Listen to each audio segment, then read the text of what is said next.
Hi kindergarten, Miss McCabe here.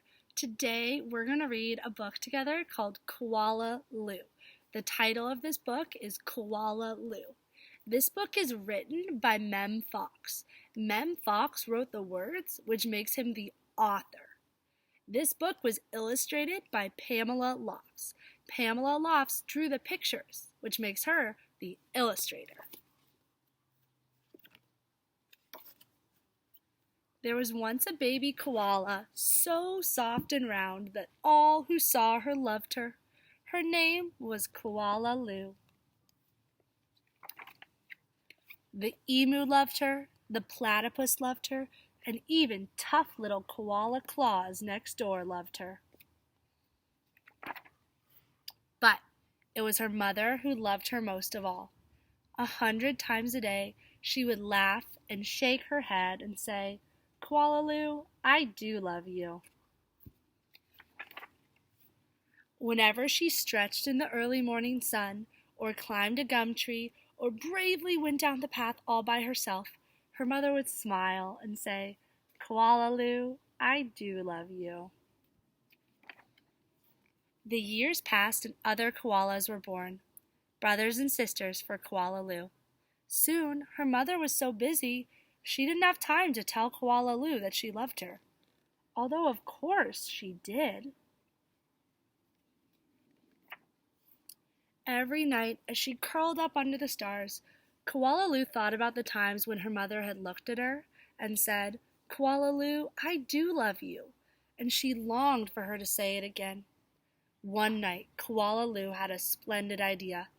Preparations had begun for the Bush Olympics. She would enter the Olympics. She would compete in the gum tree climbing event, and she would win, and her mother would fling her arms around her neck and say again, "Koala Lou, I do love you." Koala Lou began her training right away. She jogged and puffed and lifted weights and panted.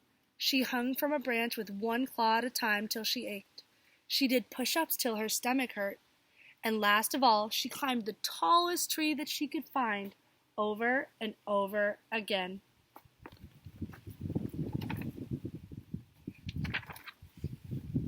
Sometimes her mother would watch her and ask, "How are you going, Blossom?"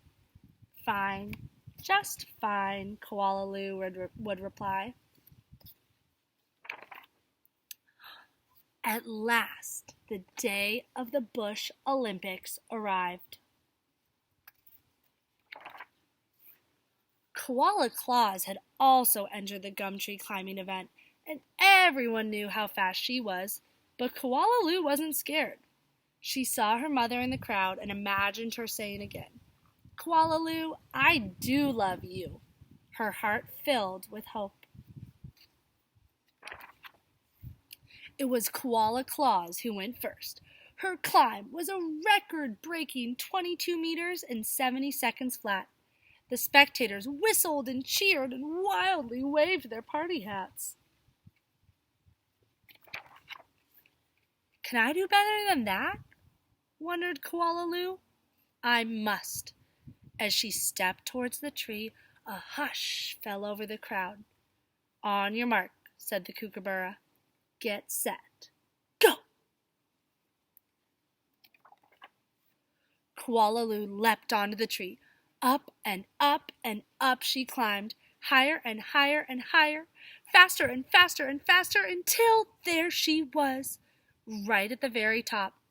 The spectators roared and clapped and stamped their feet. But she wasn't fast enough. In spite of all her training and all her hoping, it was Koala Claus who won the gum tree climbing. Koala Lou came second. Koala Lou went off and hid. She heard the shouts of the Bush Olympics and she cried her heart out.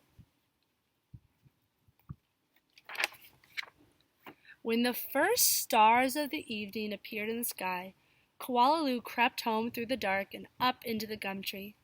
Her mother was waiting for her. Before she could say a word, her mother had flung her arms around her neck and said, "Koala Lou, I do love you. I always have and I always will." And she hugged her for a very long time. The end. Have a great day, kindergarten. Remember that me and your other teachers love you so much.